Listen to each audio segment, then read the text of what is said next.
ಕರ್ನಾಟಕ ರಾಜ್ಯ ಸರ್ಕಾರಿ ಮಹಿಳಾ ನೌಕರರ ಸಂಘದ ಕಚೇರಿಗೆ ಜಾಗ ನೀಡಲು ನಮ್ಮ ಸರ್ಕಾರ ಬದ್ಧವಾಗಿದೆ. ವಿಧಾನಸೌಧದ ಸುತ್ತಮುತ್ತಲೂ ಜಾಗ ಹುಡುಕಬೇಕು. ಹೊರ ಭಾಗದಲ್ಲಾದರೆ ದೊಡ್ಡ ಜಾಗ ನೀಡಲು ಸಿದ್ಧವಿದ್ದೇವೆ ಎಂದು ಮುಖ್ಯಮಂತ್ರಿ ಡಿಕೆ ಶಿವಕುಮಾರ್ ಅವರು ಭರವಸೆ ನೀಡಿದರು. ಅಖಿಲ ಕರ್ನಾಟಕ ರಾಜ್ಯ ಸರ್ಕಾರಿ ಮಹಿಳಾ ನೌಕರರ ಸಂಘದ ಪದಾಧಿಕಾರಿಗಳು ಸಿಎಂ ಡಿಕೆ ಶಿವಕುಮಾರ್ ಅವರನ್ನ ವಿಧಾನಸೌಧದಲ್ಲಿ ಗುರುವಾರ ಭೇಟಿ ಮಾಡಿ ಅಭಿನಂದನೆ ಸಲ್ಲಿಸಿದರು. ಈ ವೇಳೆ ಮಾತನಾಡಿದ ಮುಖ್ಯಮಂತ್ರಿ ಡಿಕೆ ಶಿವಕುಮಾರ್ ಅವರು, ಮಹಿಳೆಯರ ಪ್ರೋತ್ಸಾಹದಿಂದ ನಮ್ಮ ಸರ್ಕಾರ ಅಧಿಕಾರಕ್ಕೆ ಬಂದಿದ್ದು, ನಾವು ಚುನಾವಣೆಗೂ ಮುನ್ನ ಮಹಿಳೆಯರ ಹಿತ ಕಾಯಲು ಪ್ರಕಟಿಸಿದ ಗೃಹ ಜ್ಯೋತಿ, ಗೃಹಲಕ್ಷ್ಮಿ ಶಕ್ತಿ ಯೋಜನೆ, ಅನ್ನಭಾಗ್ಯ, ಯುವ ನಿಧಿ ಜಾರಿ ಮಾಡಿದ್ದೇವೆ.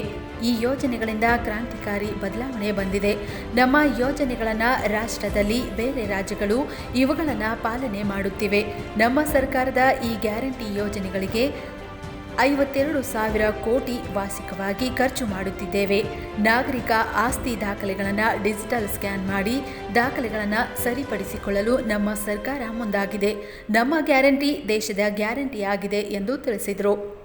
ನೀವು ಆಗಾಗ್ಗೆ ಸೇರಿಕೊಂಡು ಸಂಘಟನೆ ಮಾಡಿ. ಹೆಣ್ಣು ಮಕ್ಕಳು ಜಗಳ ಮಾತ್ರ ಮಾಡಬೇಡಿ. ಸ್ಪರ್ಧೆ ಇದ್ದೇ ಇರುತ್ತದೆ. ಈ ದೇಶದಲ್ಲಿ ಬದಲಾವಣೆ ಆಗಬೇಕಾದರೆ ಮಹಿಳೆಯರು ಹಾಗೂ ಯುವಕರಿಂದ ಮಾತ್ರ ಸಾಧ್ಯ ಎಂಬುದು ನನ್ನ ನಂಬಿಕೆ. ನಮ್ಮ ಕಾಂಗ್ರೆಸ್ ಸರ್ಕಾರ ಈ ಹಿಂದೆ ಮಹಿಳೆಯರಿಗಾಗಿ ಅಂಗನವಾಡಿ ಆಶಾ ಕಾರ್ಯಕರ್ತರ ಕಾರ್ಯಕ್ರಮ ತಂದಿದೆ. ನಿಮ್ಮ ಸಂಘದಲ್ಲಿ 5,500 ಸದಸ್ಯರಿದ್ದಾರೆ. ನೀವು ಎಷ್ಟು ಜನ ಇದ್ದೀರೋ ಅರಮನೆ ಮೈದಾನದಲ್ಲಿ ದೊಡ್ಡ ಸಮಾವೇಶ ಮಾಡಿ ಸರ್ಕಾರದ ವತಿಯಿಂದ ನಿಮಗೆ ಅಗತ್ಯ ಸಹಾಯ ಮಾಡುವುದಾಗಿ ತಿಳಿಸಿದರು.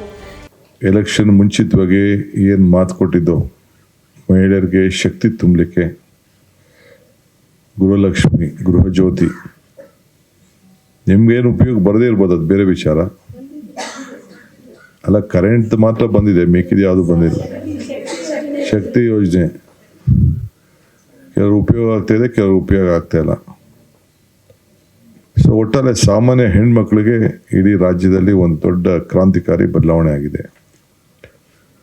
ಇಡೀ ನಮ್ಮ ತೀರ್ಮಾನ ನೋಡಿ ಇಡೀ ರಾಷ್ಟ್ರ ಪಾಲನೆ ಮಾಡ್ತಾ ಇದೆ. ನೀವೆಲ್ಲ ಸರ್ಕಾರಿ ನೌಕರಿದ್ದೀರಿ, ನಿಮಗೆಲ್ಲ ಅರಿವಿದೆ. ಆರ್ಥಿಕ ಬದ್ಧತೆ ಬಗ್ಗೆ ಟಿ ವಿ ಆಗಲಿ, ಇಲಾಖೆಗಳಲ್ಲಿ ಕೆಲಸ ಮಾಡಬೇಕಾದ್ರೆ ಎಷ್ಟು ಮುಗ್ಗಟ್ಟಿರ್ತದೆ ಆರ್ಥಿಕ ಅಂತೇಳಿ ತಮಗೆಲ್ಲ ಗೊತ್ತಿದೆ. ಆದರೂ ಆರೋಗ್ಯಕರವಾದಂಥ ಮನಸ್ಸಿರಬೇಕು ನಿಮಗೆ ಅಂತೇಳಿ ಸುಮಾರು 52,000 ಕೋಟಿ ರೂಪಾಯಿ ನಾವು ಈ 5 ಗ್ಯಾರಂಟಿ ಕೊಟ್ಟು, ಈಗ ಪ್ರತಿ ಮನೆಗೂ ಆಸ್ತಿಗಳನ್ನು ಸರಿ ಮಾಡಿಕೊಳ್ಳಿಕ್ಕೆ, ದಾಖಲೆಗಳನ್ನು ಮಾಡಿಕೊಳ್ಳಿಕ್ಕೆ ಅದೊಂದು ಕ್ರಾಂತಿಕಾರಿ ಯೋಜನೆಗಳು ನಡೀತಾ ಇದೆ. ಬಡವರು ಇರ್ಬೋದು, ನಿಮ್ಮದೇ ಇರ್ಬೋದು, ಯಾರದೇ ಇರ್ಬೋದು, ಸೈಟು, ದಾಖಲೆ, ಏನೋ ಒಂದು ಚಿಕ್ಕ ಮನೇನೋ ಫ್ಲ್ಯಾಟೋ ಏನೋ ಭೂಮಿನೋ ಇಟ್ಕೊಂಡಿರ್ತಾರೆ, ಅದಕ್ಕೊಂದು ಸರಿಯಾದ ದಾಖಲೆ ಮಾಡಿಕೊಡ್ಬೇಕು ಅಂತೇಳಿ ನಾವು ಹೊರಟಿದ್ದೀವಿ. ಇದಕ್ಕೆ ನಿಮ್ಮೆಲ್ಲ ಅಧಿಕಾರಿಗಳು, ನೌಕರು, ಸಿಬ್ಬಂದಿಯವರೆಲ್ಲ ಸಹಾಯ ಮಾಡ್ತಾ ಇದ್ದಾರೆ. ಸೊ ನಮ್ಮ ಗ್ಯಾರಂಟಿ ದೇಶಕ್ಕೆ ಗ್ಯಾರಂಟಿ ಆಗಿದೆ. ಈಗ ನಮ್ಮ ಮಾರ್ಗದರ್ಶನ ಇವತ್ತು ನನಗೆ ಕೆಲವು ಬೇಡಿಕೆಗಳನ್ನು ಕೊಟ್ಟಿದ್ದೀರಿ. ಈಗಾಗಲೇ ಈ ಪ್ರೆಗ್ನೆನ್ಸಿ ಕೇರ್ ಲೀವ್ ಆ್ಯಕ್ಟ್ ಕೂಡ ಜಾರಿಯಾಗಿದೆ. ಇನ್ನು ಕೆಲವು ನಿಮ್ಮ ಬೇಡಿಕೆ ಏನಿದೆ, ಈಗ ಅದನ್ನು ನಾನು ತುಷಾರ್ಗೆ ಬರಲಿಲ್ಲ, ನಮ್ಮ ಚೀಫ್ ಸೆಕ್ರೆಟರಿಗೆ ಬರೆದಿದ್ದೀನಿ. ಯಾಕೆಂದರೆ ಅವರು ಒಂದು ಹೆಣ್ಮಗಳು, ಅವಳಿಗೂ ನಿಮ್ಮ ಪರಿಸ್ಥಿತಿ ಅರ್ಥ ಆಗ್ತದೆ. ಸೊ ನೀವು ಯಾವುದೋ ಬರೀ ಒಂದು ಸಣ್ಣ ರೂಮ್ ಏನೋ ಕೊಟ್ಟಿದ್ದಾರೆ ಅಂತ ಹೇಳ್ತೀರಿ. ನಾನು ನೋಡ್ತೀನಿ, ಇನ್ನು ಸ್ವಲ್ಪ ದೊಡ್ಡ ರೂಮ್ ಕೊಡೋಕ್ಕೆ ಹೇಳ್ತೀನಿ. ಇಲ್ಲೆಲ್ಲರೂ ಸುತ್ತಲಲ್ಲಿ, ವಿಧಾನಸೌಧ ಸುತ್ತಮುತ್ತಲಲ್ಲೇ ಒಂದು ಅಟ್ಲೀಸ್ಟ್ ಒಂದು ಪರ್ಮನೆಂಟ್ ಸ್ಟ್ರಕ್ಚರ್ ಇರಲಿ ಅಂತೇಳಿ ನೋಡೋಣ. ಒಂದು 60-40 ಯಾರು ಕೊಡೋಕ್ಕಾಗ್ತದೆ ಅಂತ ಅದನ್ನು ಪರಿಶೀಲನೆ ಮಾಡ್ತೀನಿ. ನಮ್ಮ ಕಾರ್ಪೊರೇಷನ್ ಯಾವುದಾದ್ರು ಒಂದು ಜಾಗ ಇದ್ದರೆ ಒಂದು ಮೂಲೆಯಲ್ಲಿ ಕೊಡೋಕ್ಕೆ. ಕೆಲವು ಈ ಬಿಡಿ ಆದರೆ ಭಾಳ ದೂರ ಹೋಗ್ಬೇಕು. ಬಿಡಿ ಆದರೆ ಈಗ ಹೇಳ್ಬಿಡ್ತೀನಿ, ಬೇಕಾದ್ರೆ ಏನು ತೊಂದರೆ ಇಲ್ಲ. ಬಿಡಿಯದಲ್ಲಿ ಎಲ್ಲೂ ಸುತ್ತಮುತ್ತಲೂ ಜಾಗ ಇಲ್ಲ. ಇಲ್ಲ ಏರ್ಪೋರ್ಟ್ ರೋಡ್ ಆದರೆ ಬೇಕಾದ್ರೆ ಇನ್ನೂ ದೊಡ್ಡದೇ ಜಾಗ ಬೇಕಾದ್ರೆ ಕೊಡ್ತೀನಿ. ನೀವೇನು ಬೇಕಾದ್ರೆ ಕಟ್ಕೊಳ್ಳಿ. ಒಂದು 10,000 20,000 ಬೇಕಾದ್ರೆ ಕೊಡೋಕ್ಕೆ ರೆಡಿ ಇದ್ದೀನಿ. ಬಟ್ ನೀವು ಏರ್ಪೋರ್ಟ್ ರೋಡಲ್ಲಿ ದೂರ ಹೋಗ್ಬೇಕಾಗ್ತದೆ.